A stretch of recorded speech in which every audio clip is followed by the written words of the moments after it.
This is my pops, and today I'm gonna be making his favorite childhood dish, chicken and potato. Ahmed was asking me why I chose this dish because I told him that my mom used to cook it for us. As young boys, we always love to have chicken growing up, and there is a lot of empty stomachs that you need to fill. So this was a dish that tastes very good, very appealing, but also at the same time very nutritious and fulfilling for us. So Bob, right now I'm gonna have you chill. I'm gonna make the food for you, and we're gonna have a conversation while we're cooking. Wonderful. So real quickly to start, we're gonna peel down a potato. And one of my favorite things about this dish, it feeds the entire family in one tray and is decently affordable and high protein and has all the macronutrients. So it also hits those components as well. I have this potato.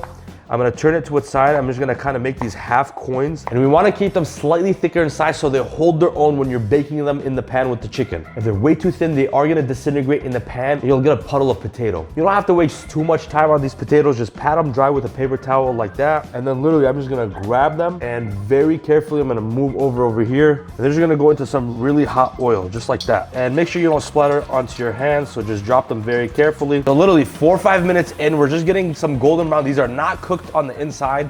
We're just letting them taste a little bit of that oil. When they look like this, we're gonna pull them out and just put them on a paper towel. This also is gonna introduce some necessary fat that's gonna make the overall dish super delicious. We got our potatoes here just draining on not a wire rack, on a paper towel, just so they could soak up a little bit of that extra oil.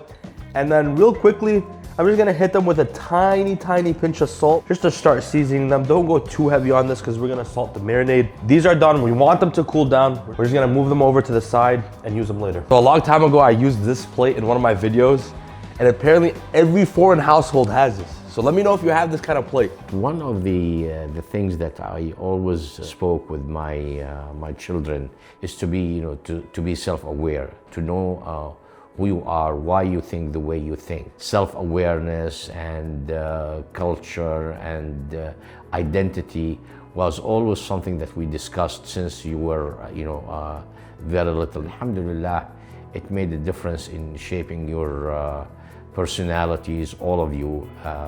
Balanced, proud, intelligent, able to articulate your personality and your mind, and be proud of who you are, and I hope you carry the same message with your kids. To make our marinades, we're gonna CPR a couple lemons just to get those juices flowing, and then we're just gonna slice this in half, just like this.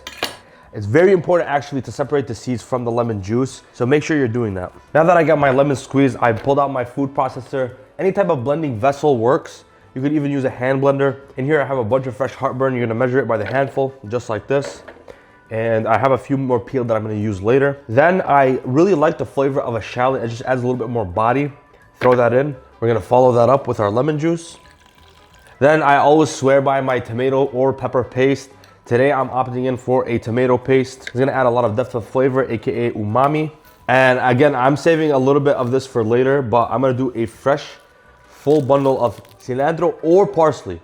But today I just like, in all aspects, I like cilantro. Just like, there's not one scenario where I prefer parsley unless you're making tabbouleh. In goes our greens, just like this. We got a bunch of smoked paprika, oregano, chipotle chili powder, a little cumin, a couple scrunches of fresh cracked black pepper. We're gonna dump in some salt. For a little sweetness, I do some honey. Just a tiny bit, a little bit goes a long way. And then last but not least, some olive oil. We want this to be a wet marinade because I want the potatoes and chicken to swim in it. In goes our lid, and then we blend. Once these ingredients are nice and blended together, I'm actually gonna go in with a spoonful or two of yogurt. This is just full fat, plain yogurt. And I will say, if you're not marinating your chicken in yogurt, you are missing out. Just shove the lid back on and then give this one more pulse. Now, sheet tray gets our potatoes, spread them out just like this. Chicken leg quarters. This is a drum and a thigh, bone in. You're gonna throw them into the mix just like this. Real quickly, I'm just gonna drench this in our marinade. This has all the seasonings, all the salts, everything that we need is in here. Throw everything in this one pan, and then you don't have to do this in a separate bowl. All of it could happen just right here, because you don't want to waste on the dishes for no reason. First of all, can we just embrace how beautiful this looks? What's gonna happen in the oven is everything's gonna release its natural juices and oils, and it's gonna kind of just steam everything together and bring everything to life. Now, just to kind of reinforce those spices, I'm gonna hit the chicken with a little bit of black pepper. These pieces are thick, so they can take on the seasoning. And then I'm just gonna touch each single one with a tiny bit of salt. And if you want, you can marinate the chicken with that marinade the day before and then add the potatoes and mix them up, or you can make it fresh right away. They're both gonna be delicious. Now, Chinese side down. You're gonna cover this up. Try to kind of insulate it where it doesn't actually touch the chicken if you can. And to really trap in that heat, we're gonna do 2 layers. And then this is gonna go into the oven at 375 for about 30-40 minutes. You're gonna slide it in just like this, set it and forget it.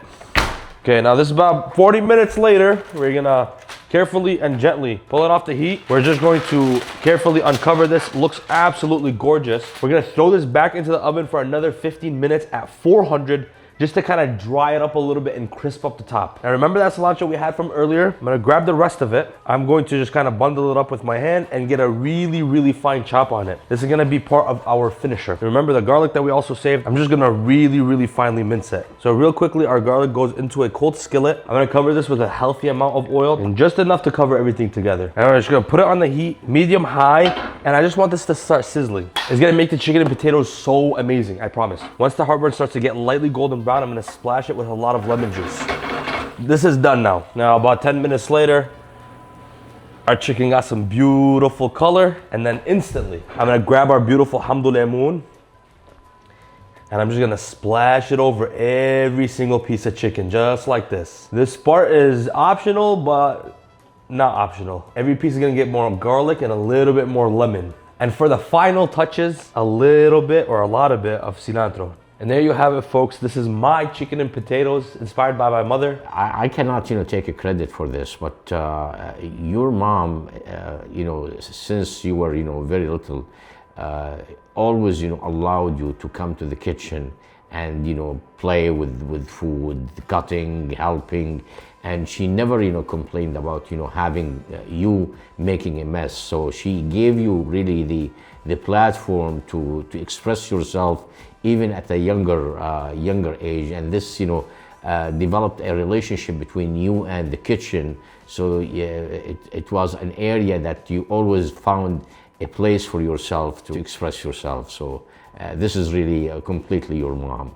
Enough talking, it's now time to eat soon, inshallah.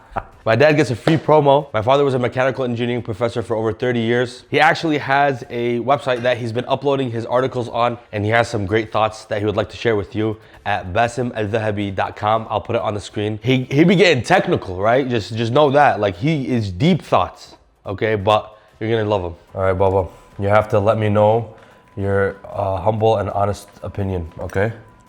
Thank you. Baba usually eats chicken and potatoes with some bread, but recently he's been locked in. Right, Baba? Yes. Now, it's Bismillah.